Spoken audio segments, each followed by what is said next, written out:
le atua. Aia I tātou lo le atua. O ai se whaasanga tauma. I le taimi vai o le nuu o le atua, I le taimi to I lalo o le nuu o le atua, ai saur Fe'au fai mai, whai ngora tama o Emanuelu. Lona winga, waia I tātou le atua, le ala ua sau le toa malosi. Le la anga I mai le toa malosi, na te whaahea le to I lalo, na te whaahea le polonga, amen. Tālo foi lo toa I mai whai, wa le vanga uwea. Le vanga ia le polonga nge ainga. E leo toi pepe Yesu. Ai tātou mawhau le tala male anga inga mai e ese le maanga ia. Whai ngā plai a tātou. O mai lan mata au poiva. Whai mai lo lea. Ua whanau mai mo I tātou le tama. Ua whoina mai mo I tātou le atali. Vai e lua mea ia tā ua I. O le whawai male awina. O le tama male atali. Ua whanau le tama. Ai whoina le atali. Tātou mawhawhaune le leo mai le langi o loo watali I pele le nā. O te fia lava ia te ia. E anoa I o le wahenga lea. Ona e lua me te tele tau te wawa ai iai. Mua o whanau le tama. Ma le lona lua ua whaina la tali. E whanau le tama e whawai le tali. Hallelujah. On tātou wawa ai lola ia lea. O le tama e whaatatau I le I tū tangata o Yesu. O le tama e whatatau le tū tangata o le atua, e ala ia keriso Yesu. O le tū tangata o Yesu. Whatau I le tama o whanau, le whanau mai a Maria. O le atari iwa awina mai, e whatatau I le atua, I le nganga o le atua. Me le tau whalonglongo e tele o maufai mai, o le Yesu lea, e le aise mea na whaia le I whaia ia. Le asau kolose, le asau le mataio. Le Yesu le pepe lea, le tama lea. O na winga. O le vaenga mua e whatatau I le tino tangata o Yesu na whanau mai le fine. O le whaina mai o le atali e whatatau I le tua o le atua. O le tua o keriso. Laia keriso Yesu. O lona nganga, o le nganga na whaia mea umalawa. Sai ai o ia la matanga, le eisa mea na whaia le whaia ia. O le Yesu lana, mena ua leina whai mai le tala tuspaia. Wa whanau mai mo I tātou le tama. Ua whaina mai mo I tātou le atali. O mai lo mawaenga mua na ia.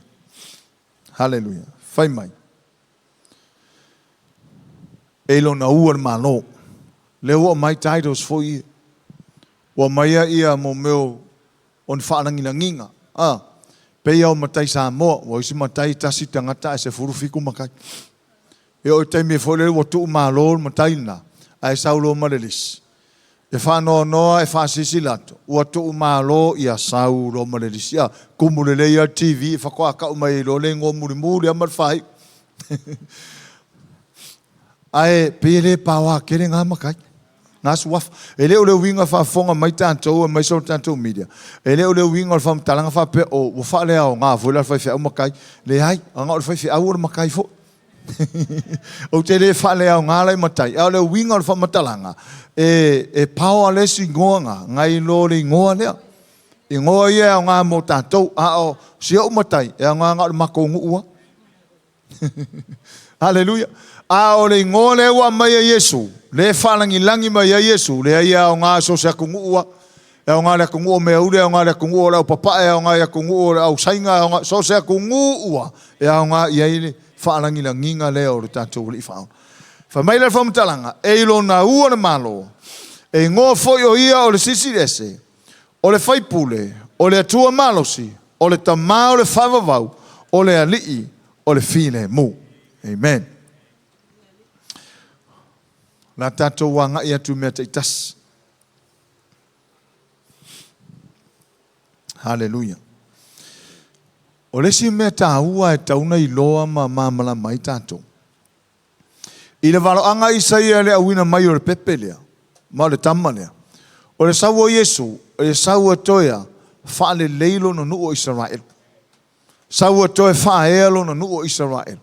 Sau o toia, toe tausi ma whawhanga, ma pui lo na malo le nuu o le atua le nuu filifilia o le atua amen okay me mua e lo na ua le malo o Yesu. Ilona feo mai laulangi. Wa fai o ia masui va ai o le malo le tua i laulangi. Fai Yesu ma se upu foi lele masa ni tātou whapeta representative. Fai masui o le malo le langi i le laulangi. O le ala le nā. So se tase e talia Yesu e ave malim whaola i lona soifua. Ua to tonu fo ia te ia le malo. Ai whafonga nei le maule mo mole i ane mta upu e lima. Mo mole ane apostol mta upu e lima whai pas fu matasi ma suma lua.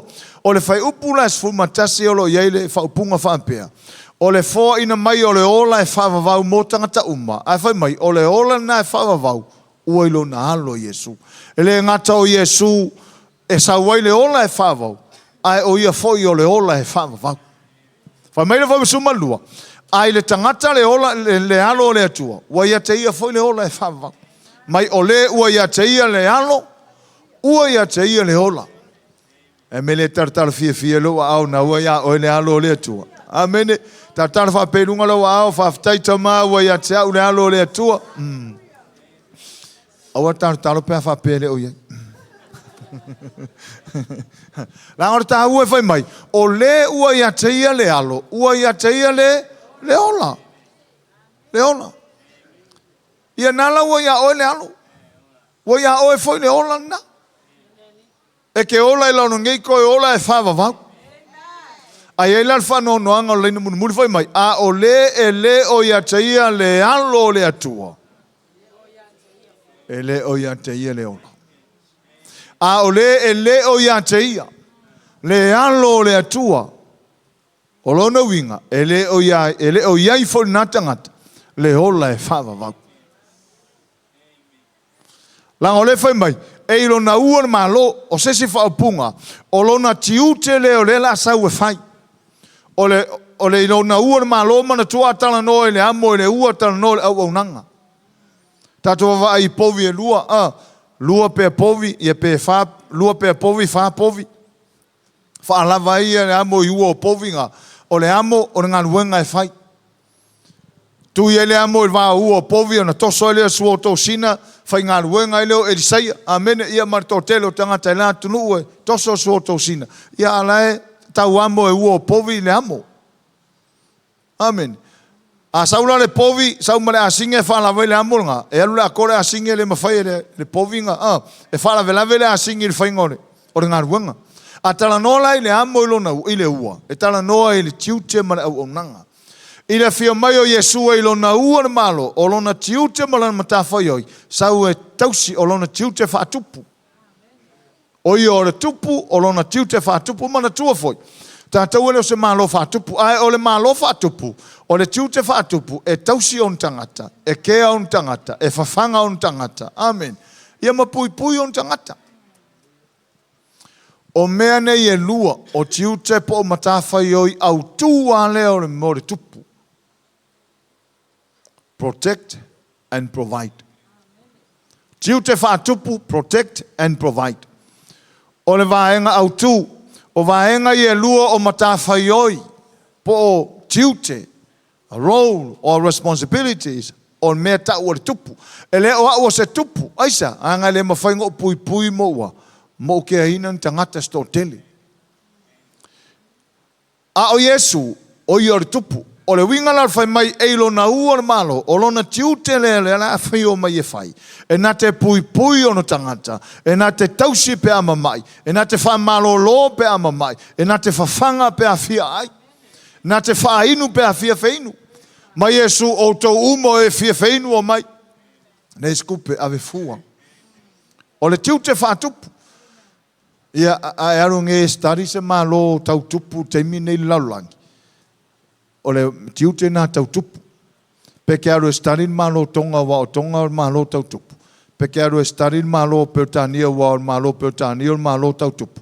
Ia po o tele o isi malo e whai o la tau tupu. O tiute na wha tupu. Ile malo wha tupu foi lau le atua.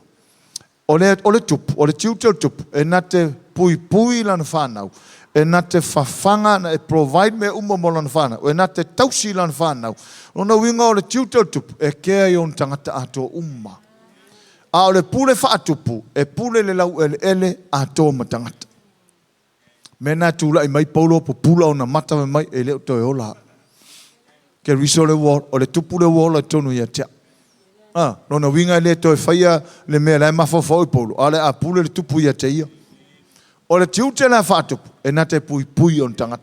O le whai mai e ilona ua le malo. Na winga o le malo e whetau ia te oe. O le malo e whetau I lau sunga. O le malo e whetau I Fe'au. O le tiute whaatupu. O le whai upu lea, e whaaliali mai ai, o Yesu o ia lava o le tupu. E na te tausi tangata, vai o lono suafa le whaonga teimine. O lono suafa le whaonga teimine, a tauri suafa tangata o whaatu o tua, e so sola te moni. E malo lo le mai. Aisa, lango na matafa yoile na sau e whai. E lona ua le malo. E leo le winga o tala fole le sau muta wamo mai le langi vape vai a muakakale sa e me vape le ai. O le ua fio mai o ia. E ui o se pepe I lona I tūle tino. A o le pepe le, e le eska mai pepe. Whaile kua oi, e le se pepe whakaikai le pepe. E le se pepe whakaikai, ia. E le kangi vane le pepe le. Ia okei loa ranga le o whama wauna tuspaia so se pepe lava ka wang kangi, ia. E fia ai fia inu. A e ngalo ai, I tū te tele o le pepe lea. E lo na ua le malo. Le tau tala no le teimi o le pepe, a le teimi nele o te pepe Yesu lai whautua mo tātou. Lai nei tū tau matau o le atua lai whautua mo tātou. E lo na ua le malo, lo na winga o lana matawha ioi e whai, ne saua e mai le malo. A mai le malo. Ina ia mwhai on tātou iai le malo. Whai na toi, sau Yesu e lo na ua le malo, ina ia mwhai toi mori mai le malo. Le malo le na le ilo le teimi o kamafole lo a kam. Le lau toi fio mai Yesu e whai. E le ngata lea, o nona tiute malan tāwha ioi. E na te tausi mawhawhanga tā. Mena e le tauna e popole. E stangata popole I lalo I whore nei whare. Se I tartana mai lau au pēwha pēr, e se a. Vi ia lea tua a, pati fia tātou. So le whawhetai e le intangata popole so le, vi ia lea li, praise God. Ka ungu o kura whare. O ori ska ka popole ale e ka ku ai ngare ia. Ai mai pe ke mo I so le. Vi ia le e ke le ko pole sa e popole ka ke le ko pole sa popole vo fe a o ko pole vi ia le a fa pe nga ke fa ma mo pole. E le se me la ko pole isa la vai o le atoanga le o me E le pesen ka ko amakai is everything to me. It's my everything. It's our treasure. O ior tatu tama o inga. O mea uma e maua I le pepe lea. O le malo, iai tangata fialu le malo le tua, whauru whale le pepe lea o ta. Whauru whale le pepe lea o tala no atu le pepe, ai le o pepe Yesu. E lo na ua le malo. E ngo o ia o le CCS. Le lau tau atu meni e tolu. E lo na ua malo sisiri ese o le whaipule o vaenga na e lua. E whaata taulon tiute sau e whaila langi. A o isi ngoa na e lua na I mai o le atua malosi ma le tamaa o le whavau. Ia le la tato o otu iei. A o le sisiri ese ma le whaipule. O na mata whaioi na e sau e whaila langi. Le tiute o le whaipule. Le tiute pe whapeo o au le whaipule. Whapeo o le whaipule o tato tu malo. Whai atu ia te au whate ta inga. Ia o le tiute o le whaipule o le whaangao oi. O le afu. Whaangao kupere kumalo. Le hai. O le tiute o le whaipule e alu e whai o ia masui o le tu malo. Kusa e ngofo uma le kumalo. Ai alu whaipule wha leo manato le tu malo tonu o le fonteli. A ieni mana ongo le tu malo, poni a ingo le tu malo. O le whaipule alu e wha leo. Na wingo le whaipule o lona tiute e tu mo le tu malo. E tu mo a inga umo le tu malo e le na o lona a inga po sisi a inga. O le whaipule na leo Yesu na fio mai. O lona tiute o le tu lumo le atua mo tatou. O tiute wha tangata. E whautua i le atua mo tatou. Alo whaisto ina walewa na lotu. Alo fas Fe'au koe ko se ava ngoa. E whautua. Lai fai o ia mapuruvanga o lona tiute wha fai pule e wha pēnao na whau tua mo oe mau matato uma. O le tiute wha le tangata le na whio mai Yesu e whai. O le si mea tauna maa malama ila o keusano. O lona ingoa e ingoa le sisi di ese. Ai o le maa nei e o le wha peotania. O le upura i e tonu, o le kansela. Na winga o lana matafa iou i e whai. E na te kanso ina tangata. E na te whaamawhana ina tangata. E na te whala e au ina tangata. E fo is tangata ua ngā o io lato manatu le lei, to e maua o mo tato manatu pēha o na whasosoani atu le Yesu le mo tato. Wa e te me toale e ias tato manatu. Se whesi ringa ro kua oi pesa. Esa. E kei me whea kua mai se i ku mai se vango, kau para ko ma fau. Se kau maungi o mga kulei. Os ko inga le sau fako se mele fai le o kai minge o le o ofi se mele o mafofo. Ai maua uma ma ko seto uma ka ko. Pe fai ka ke fa ka ngare mafofo nga sau su ye ka ko mafofo. Amen. Fa tanga Yesu o ia. Ia kanso ina tato. Ole e lo na ua ma lo ye mana tua. Tu sa pe tanto te ola ma soi fu la langini. Ai a fai ua ia te oe le alo le tua. Na ua i to tono le malo le tu. O le mea moni na. O le mea moni. E ia te oe lope ia i tātou le alo le tua. Ua ia i tātou foi le malo le tua. O ia na saue a mai le malo. O ia o le malo. E tele lava whanangina nginga ia Yesu Keriso. O le mea lea, fia mori ori o ke ofo pe a koe whaavai se sila ua i kongo le malo le atu. Ngā pau o le mea lea tar whaatale o le enta ina makako wawa ai il swing o le nofuanga, a place, o lo ta no le nofuanga, place. A o le malo le atua. Se ngā hui kongo ia oe. Se ia amen? Tala wha pero au le ngā paia. Whaero ka oi e sao e ngei mea. Sao. O le fact. Sao. Sao le lei. Ngaua iei oi to tono le malo. Lona winga e iei lo tanga te tono le malo le tua. Aisea ona ua ia te ia. Ua to tono ia te ia. Ia le malo le tua. Lona winga ua ia te ia. Le alo le tua. O le alo le tua. O le malo. O le alo le tua. O le ola. E le se whaama vau laro ngei. Ngau Yesu e ele whaama vau. Ai ai tātou lola le alo le tua. Ua iei tātou le ola. Ola ne nei tau te whioti, a o ia leang whai mai, e ui lava na oti, ai ola pēo. Ai ke o whesiri ses, whawhera pēo wokai au. Lea mai e sua ke o ki ai ola pēo. Se, koe sau meswisi, o anga me vale o ki ai ola pēo. E oti le tama, ai ola pēo le atari. Nale uinga whamtalang. E oti tātou o tātou tū le tino. A o tātou lava o ata li o le atua. E ola pea. O le tama lea o whanau a o le atalii ua awina. Na oti foi le tama lea.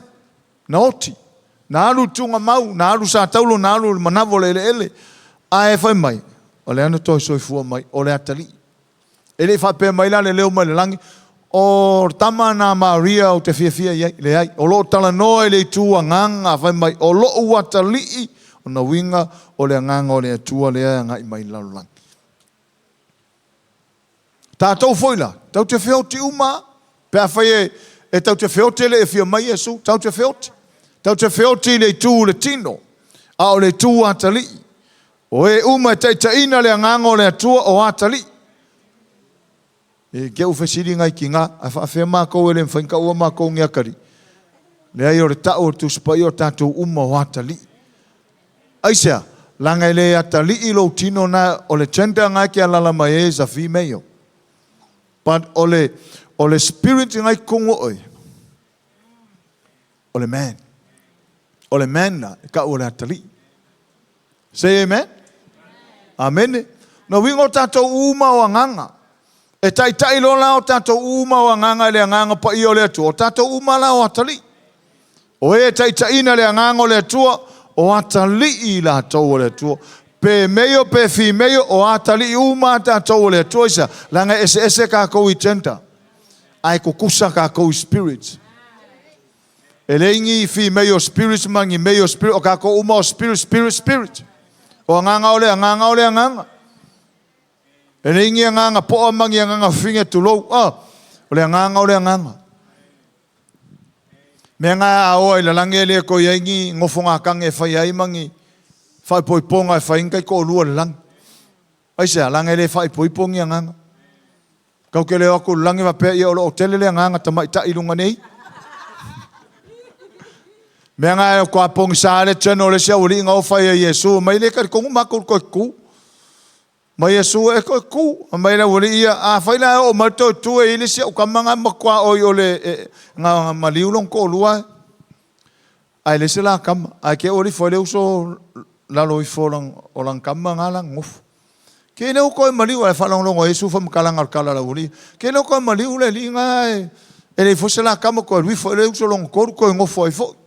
Koe li foi le longa wha, ua whio ki umala la uria koe fik.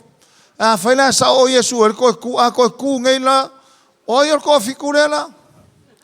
O ia la uri koe fiku ia la ngofo finge le.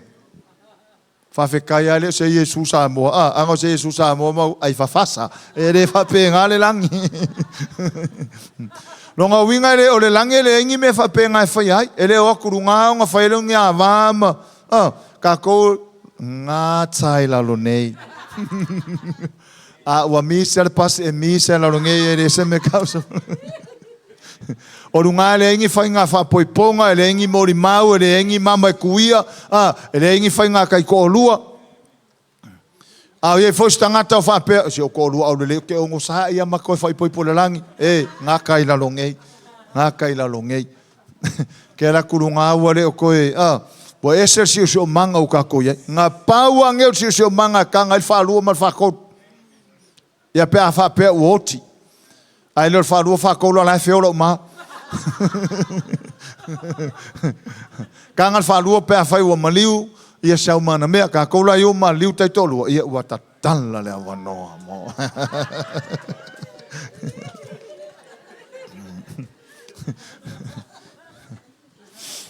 Al fia le se vai.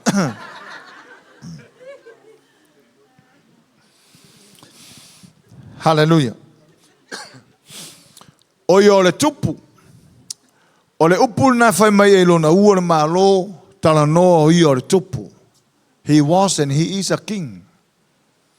O le king po le tupu e fai ngō ona i ngō umai o ngō tau tupu.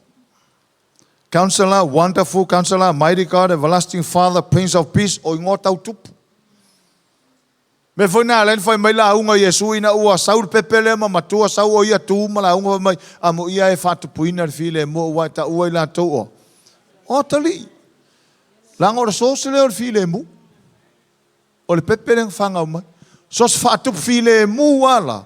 So le o le atali o le atu. Hallelujah. Tau whanau no tau telo tans whanau ina ule whatupu file mu. Au kau sono mua lau whanau inga whatupu vesi. Whatalofa ma whailo tua oi ele whape ngala ta ua. Ta ua solo mua le whatupu file mu.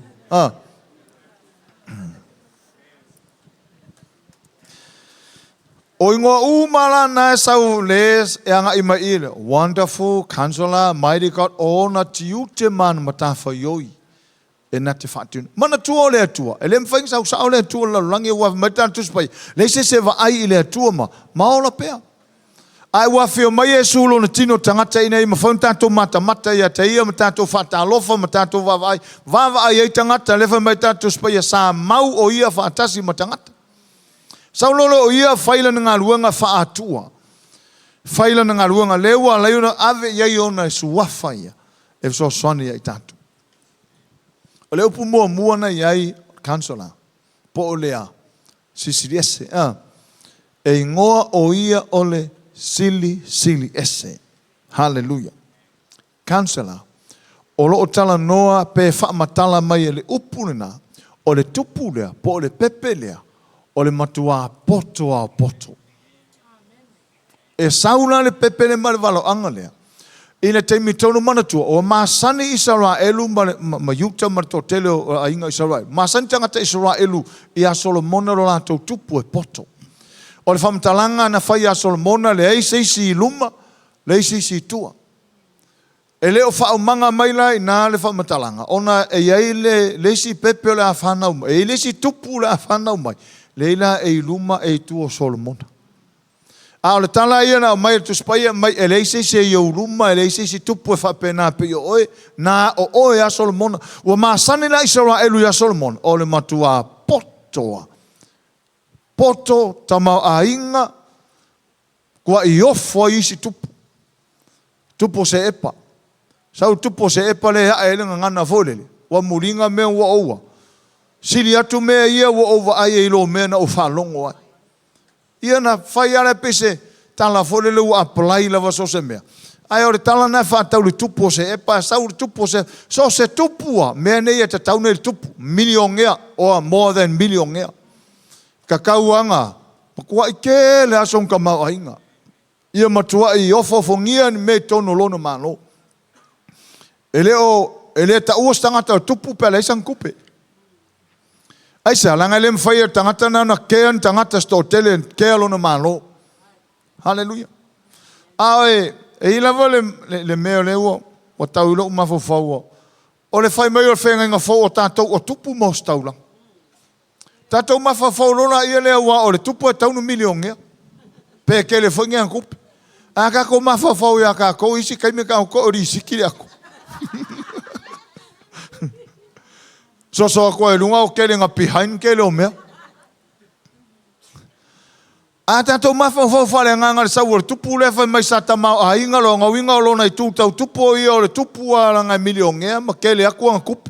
Kele ova ku lo milionge. A fa mai ua motiva se fa milionge ko le si kupu le ala mai. Mela na ua ina tau tatou fenga fau o tupu mo si taulang. Langa ele e kele makiva. Failo kwa oi kele makiva, failo kwa oi tele mativa. Ele mativa se tupu ko fai ele makiva se kupu. O anga mele makiva se kupu vai mai o kausu se ka ngala isa. Hallelujah. Wa ai wa mata stangata kele on kupe ai au longa mafau mo kwa ma ia mafau. Ele mo se ori. Ai ori. Mea ngā e siri aku ro kupe. O kupe alo lua uma. A ori atua le whaoa eses. O ngi whaoa tupe lo ori. Au foi ngai fuaina o tātou ori lungo o tātou tupe ma tātou me mau. A tali ima la fino le atua ori whasolo a koa. Amen. Ia akara iro kua oi. O le kansela e whatatau i le poto. Kansela e whamatala ai le tua i ngā tupu, o le tupu e poto. Solomona la o le tupu poto. Ai le whanau mai o le tupu lea. E wa siri aku i lo Solomona. Siri atu i lo Solomona. Amen. Wa maasani la. Me lo tau le talia ina i Israelu lea fio mai o le tupu lea. Ona e whai mai o le poto i o le kansela langa. Lo whai mai o i o le sisiles. Ai sau le whale e le onga whanga o sisiles. E kaunga e tauna fio mai se maota e lo ai sa o ala o le kama e sisiri ese o le pepe sisiri ese o le tua malosi sa o ala o fai pule langa mawalunga me fanga wai ia e falangilangi valo ia se e lo tu sia tu spai le lo penga fa pertero tangat o eli isaia mau menga sa foi mai li o tu se vai le kupoli e fanga u se vai le tupu ngai fai mai ngai ngor sisiri ese se vai fanga u falo mang ko e sauru kupu fai mai e fai lua a lope, fai meo whangai mang whelei, a sauru kupu e kausu se me ku ero ngāo. E lei se me moe ai. O le tua manos. O loo whamatala ma au mai uma menei. E nei e alau na tau o le tua manos. Ona e mawhai e le pepelea, ona ia lavea ina lona malo. A leo whaola ina ilo wanga. Mea nai loa ilo malosi o le tupu lea. Malosi o le pepe lea. Whamai o le atua malosi. Ona e mawhai e le malosi lea. Ona lavea ina ona tangata. O le malosi e leo le malosi fo le whape paua ke leonga maso pe yelo na mana. Le ai a o le malosi e na te ngafatia ino na tau ave anga sala le laulangi ato. O lona malosi e mawhai ona ia ave esea. O le sile mea li alil malosi le pepelea. E mawhai le malosi le ona fufulu a tatou anga sala. Ele mfai ta ua sesi, ele mfai wa oisi tau tonunga mai o Yesu ele o se atua. E malosi a leona le malosi umalama. Le ai o Yesu o le atua malos. Almighty God. O i o le atua malosi, la mei lo elona malos. Anga uma maha uanga sala. E o ianga sala se fefe au le kua mama, ua mamafo. Walu ese, wa fufulu. Mea ngai lo ele malosi lea. O le atua malosi na te mawhai o na fufulu o tatu wanga sala. Fia la ia wa mangalo. E tangata mamai lo ifo neifar. Awo ke kiro fu ele si mai alo o au. E tangata mamai lo ifo falene. Amori e inka ka mamai. Vai. Ia e fatu tua wa mama wa mama. Me ngai lo ele malosi o le atua le pepele. Wa fufulu mama tatu wanga sala. Mai e uina ula tatu wanga sala e liua ia e peor kiona. E loa e sisi me si le kumpa e pae mama mai lor kiona. Si le kumpa e pae o loula e pae ngai of. Si le kumpa kiona i loula e pae. I lo le ofure. Po lala ula ka ko wanga sala. Fai mai tala tuspai. E liua ia e peor kiona. Ia lola ia wa e kiona. Wali ua oe peor kiona, wa mama uanga sala, wa mangala uanga sala, wa soloia tata uanga sala, wa leo ko iaika ko le liso la uanga sala, wa fa mama ina. Amene, ka ua ko e sa kangi, le ngō foi le Fe'au Rokeni mai, e leo iei longa lisi i le ngō le uanga sala. Aisea, wa mama, wa mangalo, tātou sa ave matangata ngasala kai mingei ua fa mangalo fa mama ona lea malosi anga na o le atua le le mfain tau sisi o se atua le se langa ke le mfain fa masis be nga fa e fa atu Yesu mangalo ngasala e fa mai sauli o le upu vale le atua e fa fenga e fa mai o nga o le atua mfain fa mangalo le ngalo ya ila tou o Yesu o le atua malos fa mangalo tantu wangsa fia wa mangalo hai fai filo kwa o mai fai ai fa fetai o ta mangalo ka fe pe ngale ai ngeile Yesu le kau ke le loko le lopo fe me kau ke o ia angale se no le Yesu le mangaluenga na ia fai tau te le malama po fe ata to wi ia ngau ka ko kupe lafo ngau ka ko kaimi kau ke o mai ai ngau ka ko pensingi ai le ska ko fa moi ai fa afetai o tato mangalo tato mama o ye tato fa moi ola o le langi ma le ola e fa va amen o le tua malos ile le upule fita o i o le tamar fa va everlasting father oisi verse in if I may everlasting father oisi verses fa mai father of eternity. E iei ile ngangana e peru, e iei ile se sengo le everlasting by eternity. E se upo e fali liu mai, oisi la versions for my father of eternity, oisi fali liu, oisi versions for my everlasting father. O atala noa ile everlasting. E tala noa ile whaavavau. E tala noa ile le aio se ngataanga. E tala noa i le atua o ia o le creator, o ia o le tusiata, architect, o ia o le creator, o ia o le tamā o le taimi, o le tamā o mea uma, o le tamā o anganga, me le tau o le tamā. E sa mea leina tau tamā o le tamā. E ngā ruanga wha tamā e whai. A toa uma tiute o le atua, ma le finangalo le atua, i le pepe lea. Le ngata e sau e la vea i Israelu mai lona toilano. Le ngata e sau e toe faa ea i lunga lona nuu mai le toilano. Sau a ve ese le fefe mai ono tangata. Ai le liu mai foi la langi manu ese. O fai o ia mau tātou tamā. Hallelujah. O le upu Father. Ia tala noa i se nauna a mata. Primary noun. O le upu nei o le everlasting. O loo tala noa i le me tau o le i le ngangana e pelu o loo au mai e se upu whampea e le aiso na mutaanga. A never end. Or a no end. E le alu whapea ngaka i le ai e whāwau ai lava. O le ale tiu te whatama, ia o mātou tama, a tātou titilo tuspa ia, hallelujah, o le tiu te tama, o le pui male tāpena ina o mea uma. Tausi whawhanga, provide, protect, provide, protect. Kelo o kaimi rewa, o tele o nei vai tau o tātou wawa ai, nei vai tau marsuinga rau iai, ua mei atu whaarupenga ia iatina, ua protector, provide. A o nei tama. O whea esko, babysitter. Ua mei mai whaarupenga rau babysitter i tama. Ua mei atu whaarupenga tama, ua whaalangilangi nei tina. Ia rei, e kaua, e au ngā umare upore atua wa e kaua, koe whaasaha o sao ingai mei. O nau telo tinala ua whainga ruanga telo ni tamala, no foi whare. O me safari asu, e sa unga whai vai se wakari. O mea seo si ki ngā safu. Ko a maanga wa sa whainga ruanga. Ua sui a koa i ale haka oreme. Ai ala na ta ura tama, o nau tiu te whatama, e na te pui, e na te provide mo lana whanau. Hallelujah. Tiu te na whatama. I le awala le tas, lea whiu mai le pepe. Whai mai o le tama, o le whaavavau.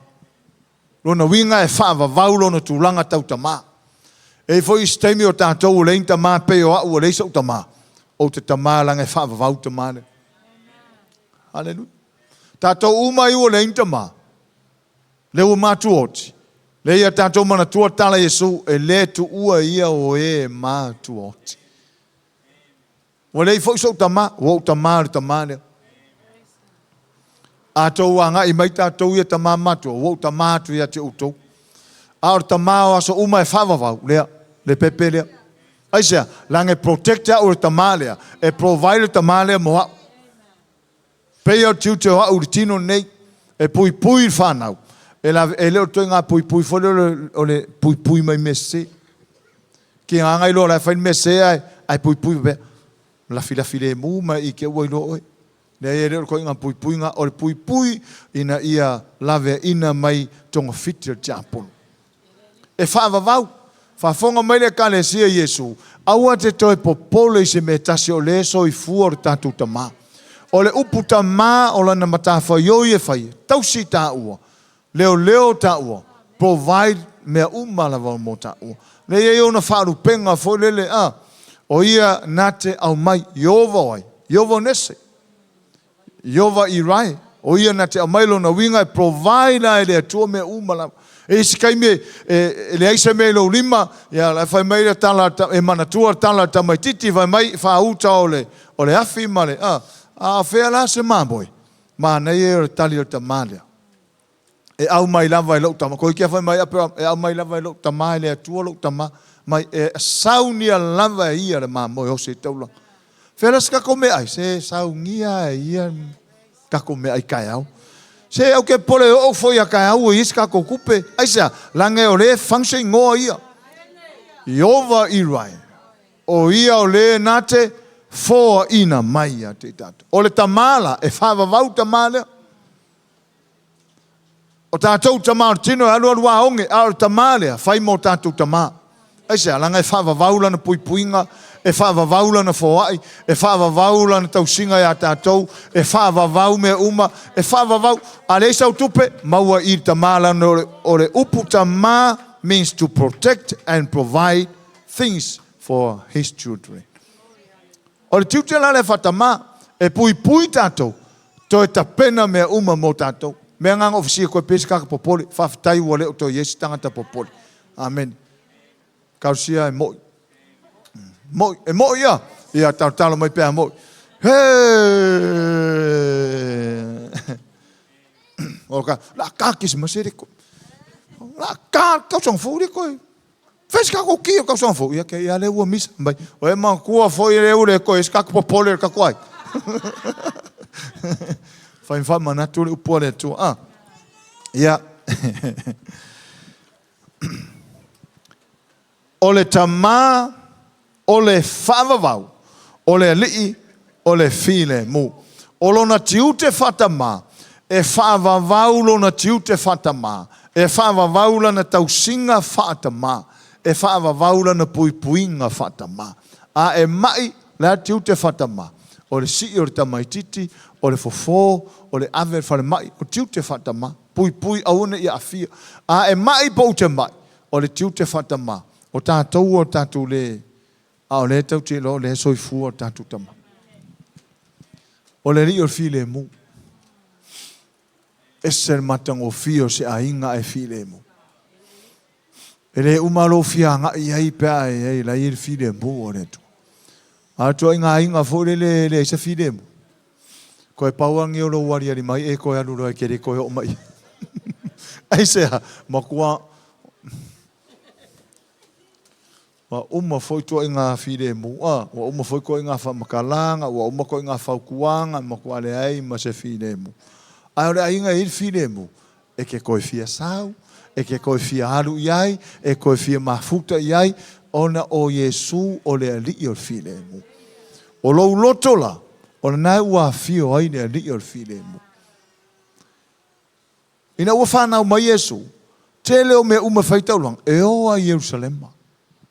Ona o Jerusalema, o le a ai o le fide mo. Mea ngā neng whai ngole a ai leo tāvita o le Jerusalem. Jeru means o le a ai. A o Salem o lo na winga o le fide mo. O lo lotola, o le Jerusalema. Jerusalem fau. O lo loto mo lo loto. O le ai o le file mu. Aisea, ke whaalongo inga lo loko ke leo, kai mo reis file mu. Whaalongo ina i lo loto, o le staimiu. Wa fia kaango lima iai. Le koe, e oko meke ngala ngona tangata lo no loto le mae ngai kokong. A e te la ngona ina foi le file mu o le atua nei tono loto. Si le fiala le atua tātou loto o le Jerusalema. Fa mai le tala l'apostolo Paulo. Ia pule le file mule na. Mai le atua. I fea. O tātou loto. Le Jerusalema na o le aior file mu. Aua nei vevesi. Io foi tono e kalesia. Ana ku se kalesia le se file mu o iai o le ametupu. Kwa o solo fie ke loko o ngako inga e kalesia. Aisa, ia fa feo wa tau ia so. Ke roso se kalesi a fa fofonga mai foi se ni tangata o lo lotu ne kalesi fusu. Ia o kere fa masingo ai va ayoto fa atanga ne Yesu. So se lotu lava tau I misa o lona winga mauti noa ua lotu ai foi satani. Ke lo sa kangi kai mingere o ko popole pe ne o ko fefe sa kangi se. E alu farsa. Hallelujah. Whawhetai ai lea tua ko I ngā whanenge e whakakoro. A ko ngoi mawhawhau whapea e whaingo whia ki a poronga oso ko I ngā whanenge. A whenkanga oso ki a poro ko I ngā wharesā whorelo sau aulo whonga wharewha. Ia aulo uma whamalama ko e tāsi uma ko kongu ko e ila uma le ai. Pe aulo pe ai a sawa kakama mai sakang ua loto e fo I satan. Whaftai lea tua nei whane. Ai sino whaftai lea tua I lo whane. O le whale na o le Jerusalem o lo o fio o Yesu. Whaftai lea tua lo tātou maua whatasi nei aso, tai au Kerisimasi, o nei lo tātou tā pena mo le aso whanau. A ia whanau pea. O tātou wawa ai, ai sisira mai luma nei. Emo so lo kumori. O le whailonga o le whetu wau popula. O Yesu o ior fitu wau pula. Jesus is a bright morning star. O ior fitu wau popula. Popula I tono tātou loto, ma malama I o tātou wala, ia popoto ai tātou, wata mamai ai tātou, mea uma. A ei foi mea kolosi mai kong. Kolosi mai foi kong senta. Whamanatu fo Yesu lona soi fo mai awai ma losi e whafuru a tātou wanga sala ma whaola lona nua I Israel ai kolosi mai fo I ma senta la koia manga ho. Lan me mo ngā ho. Mane awasa sai awal me o tupu. E lono ki Apollo fo lele se me ta o Yesu. Kolosi mai fo Yesu me inga ia troa ele atenso kangaka. Ai ave ese mai a Yesu. Ia sa folo senta malanga ofu manga avasasai ia manga fakosinga kau ai lole ai mai ka mai ois ka mai kiwa mai kaku ia senta o ran me mau mai ia senta awai lole le ngai ka mai ke mau mai le lole mau mai suka laki wa waku roka avale ku mai ka malo fai avanga ia ho ia kau ai ku lole ilalo ia kau fai kufe ka mai matro ia tenso ka mai fia o ia senta ele I Fe'au la ina le lalolangi se senta. Senta kolosi e poi e ringo ka malo. O me whaasakangi umamea nga. Langa ele lavas ka ko kaimea ka ko whamakala senta. Ka ko rola ia le o senta fo I or ka masakangi. Hallelujah. O sakangi o whai kong whiki ia. Whai fwoi mari o le ri. Ai oso mai fwoi sakangi maanga Easter egg. So se mea lava e saua e lava. Ora makua aia ka kau ka ko manatua. Le autu moni o le fio mai o le li. A fio mai e sua ana le pepe ai sau sente a kolosi mai inga ia whao le tenso ka ngaka. Whao le focus a ka ngaka. Maliu le li fa manatua ke siango au mai palarangi au mai foira au ista ekla ko mai simau mewa ista uma. Fai aku ia mau mea, ai kolosi mai foi. O le kele io me kolosi mai whao, e tātou tau la inga. Ai awane ingalo, tau lai pēr tātou vai. I le atua malosi, o le tamā, o le whavavau, o le tupua ke aina tā ua, a wai le whapea tātou mai. Whapea Santa, please. Forgive me, Santa. Heal me, Santa Claus. Nga o le atua e ona le mana umala. So swani ata melea faftai au naiti oli le ali ia talo fantasio tanto au le ngai ngopai amen hallelujah ole tua malosi ele aisa me muta mai ai lona malo ia ole Fe'au le mo tatou a plaila ia tatou te mine te lo a o popole o te pole aisa langa o le tupu na te tausia ona tangata tatou le se malo fa tupu le malo fa panemia ai ala su pale mia na o se vaenga e pule ai ala to fo Josefa ia fai pale mia pule malava ai le sili langa pule tangata la sa fai no fo al malo fa tupu e pule au tangata malau ele ia I lola le te tono malo fa tupu le tua tupu Yesu I lo fina ngalo au te popole a e mai o Yesu na tono oi le malo na tono oi mena le fai mai tala Yesu ia ana la unga tam fai fala u loia fai mai mo isa ini malo le tua malana mi tom fa popo amen si mai a tangata esere oli lona loto amen o te kasi nga o lo fale o lo le tua ele maua ngofie ese mai fia le si la o peis lungo Kerisimasi. Hallelujah. Fia le si o ma Kerisimasi ai amo o makua la kongu. Amo o makua pusa apa fa ngorang fia. Fa kingongo fia le si o mai fo asu ngi panga koko fe nga mako mo ko la ka ki ka fa. Ese fa kingongo fia tangata. Ia so fia ngai. Fia le si la fero ai mar fang pia a wala o mga koyo lungo mo kia la fero ai nga o loi mera ai nga loi e mo fa mai la tau su e poisi ai ngos tamale a oli le fa na o le tua e le ma vai le ro loto ai ma o lunga se vi ingo le tua e te fa longo ina le peace hallelujah ia manuia tele tatou nei tai au fo ia le vi inga le atua ia pati uma tatou praise the Lord hallelujah ia le atua fatalo fa le lu tua oi mai fa ai hallelujah ta ua Fe'au Kerisimasi moa amen ia le atua ia malolo sai na e tu la tasia e lunga fa lo fa per whatever na e la ilalo ia availau vai ka hunga ngara saungi kia ma oi fale awone I mamu ya tatu to la mai le lalo le la fa wa ya o le vaenga ta uone le la fa wa uma la hunga Le la alu toi whalau te le whale toi matamata le live pia whapea. Wa ngalo ia ume folele. Ki la live toi matamata ai.